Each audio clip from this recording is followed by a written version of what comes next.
kwa habari motomoto na zenye uchunguzi wa kina. Sikiliza Radio Umoja. La Radio Umoja, c'est la voix du peuple.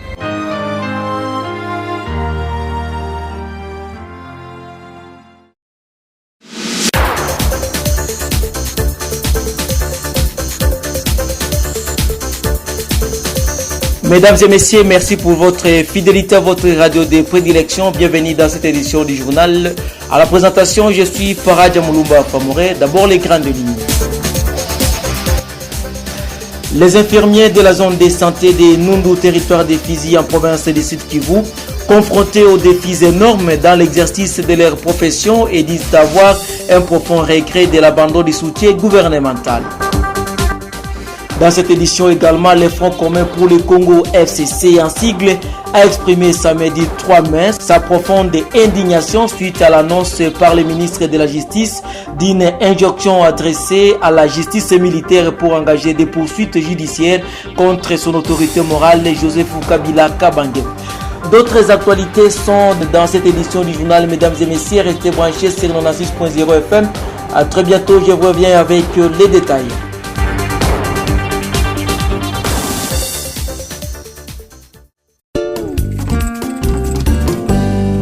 Radio Umoja.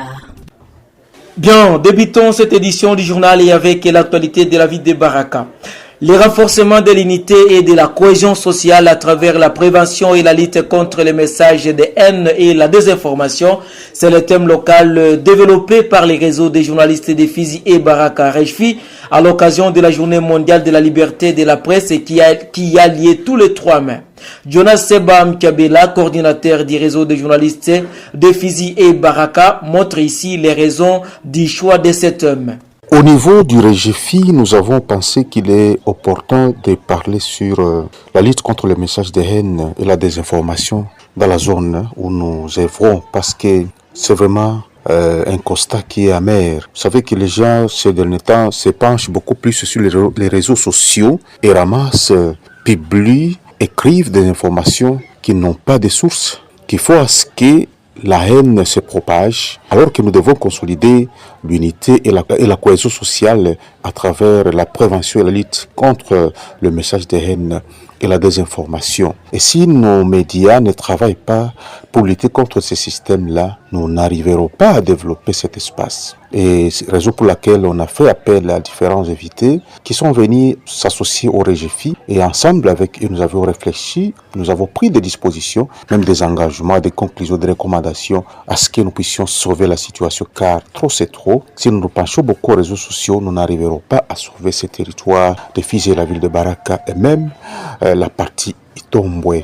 Nous pensons que les médias ont un rôle important à jouer et le temps arrivera à ce que nous puissions sauver la situation en produisant des émissions responsables, pédagogiques et même des spots éducatifs pour sauver cette situation.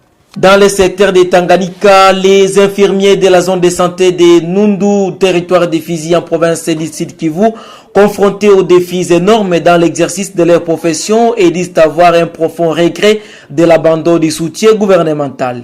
Dans une alerte adressée aux députés nationaux élus de la circonscription électorale de Fizi, le week-end dernier, ces derniers ont soulevé le problème de nos mécanisations, le non-octroi des numéros matricules, le non-alignement de la prime des risques ainsi que la bancarisation de leurs salaires.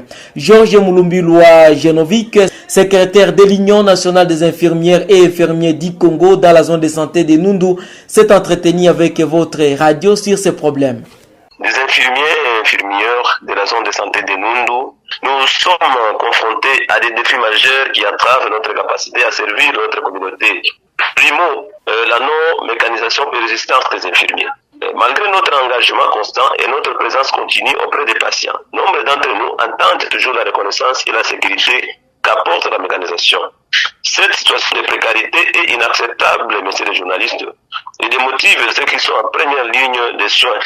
Nous supplions donc à nos différentes autorités d'intervenir afin que nos dossiers de mécanisation soient traités sans plus tarder. Il y a aussi le blocage de l'octroi des numéros matricules tertiaux et les non-alignements injustes pour la prime des risques. Pour terminer aussi, nous plaidons attentes à qui nous profitons de votre micro aujourd'hui pour le non-paiement de Maboko Bank à des répercussions significatives. Et cela affecte non seulement la stabilité de notre institution, nos infirmiers, mais potentiellement le système financier, monsieur le journaliste. Radio Moja. À Uvira, les agents de la maison Magenya commis à la sécurité de la Caisse nationale de la sécurité sociale CNSS ont procédé à une manifestation dans la journée de ce lundi 5 mai dans le seul objectif fait de réclamer leurs arriérés de 6 mois d'impayement. Le mouvement citoyen Machozi Yaraïa, à travers son coordinateur provincial Moussa Ali Routamou, dit être aux côtés de ces agents et demande de la Caisse nationale de sécurité sociale de trouver une solution urgente pour mettre ces agents à l'aise.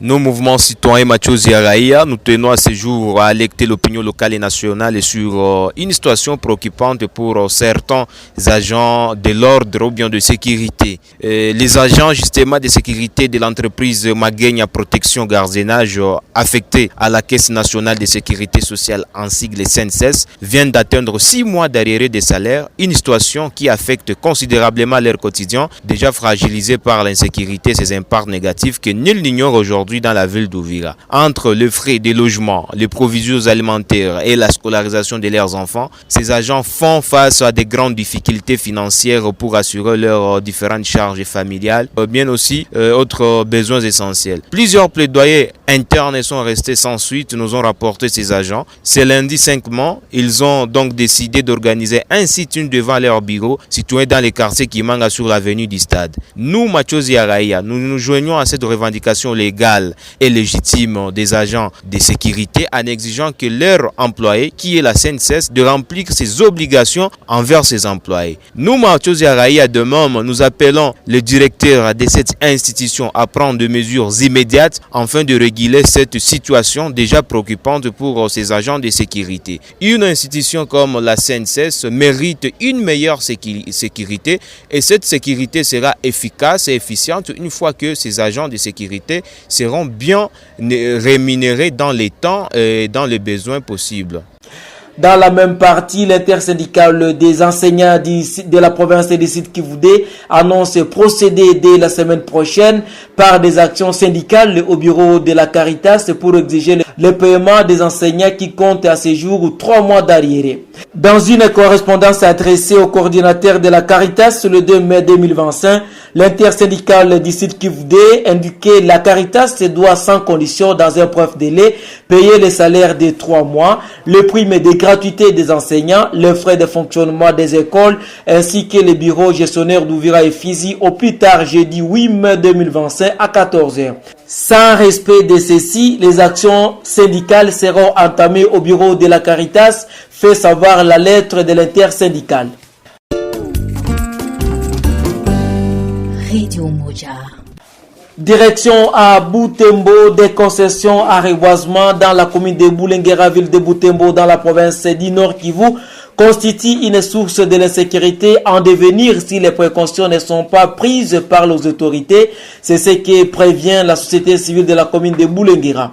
John Kameta Paluku, président de la société civile et forces vives dans la commune de Boulenguera, son appel préventif est dans cet élément sonore. À commune de Boulenguera, il se pose aussi une problématique de multiples de concessions d'arbres dans les quartiers parce qu'au moins dans chaque quartier, on peut avoir plus d'une concession d'arbres, ce qui constitue une source de menace à la sécurité des habitants qui sont dans ces quartiers, surtout ceux qui sont aux environs de ces concessions. Par exemple, si un bandit veut opérer dans les habitations qui avoisinent ces concessions, il peut d'abord se cacher dans la concession et lorsque son moment opportun d'opérer arrivera, il va quitter la concession et aller déranger la quiétude de la population. Et la population ne saura pas d'où est venu ces bandits, ou encore les bandits peuvent déranger la quiétude de la population, peuvent signer des incursions dans des ménages, dans des maisons. Quand on les poursuit, s'il entre par exemple dans une concession, on ne saura pas l'identifier, on ne saura pas l'attraper s'il se cache par exemple derrière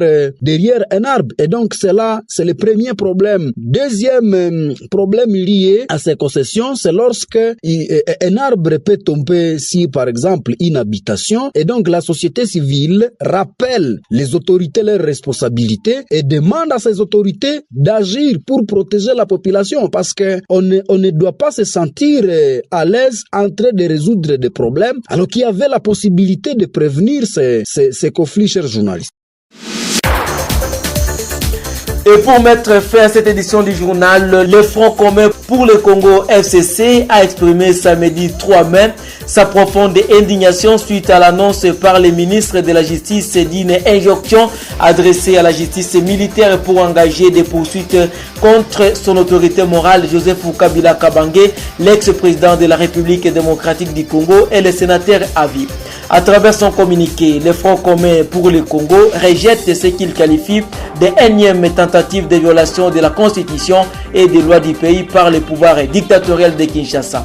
Le FCC estime que le ministre de la Justice, en tant qu'avocat, ne peut ignorer les dispositions légales et accuse le gouvernement de Kinshasa de tenter de contourner la Constitution et les lois en vigueur. Mesdames et messieurs, c'est par cette actualité que nous mettons le point final à cette édition du journal. J'étais Farah Djamoulumba Famouré à la présentation. Le bon Essa Herman était le metteur en onde. Merci de l'avoir suivi.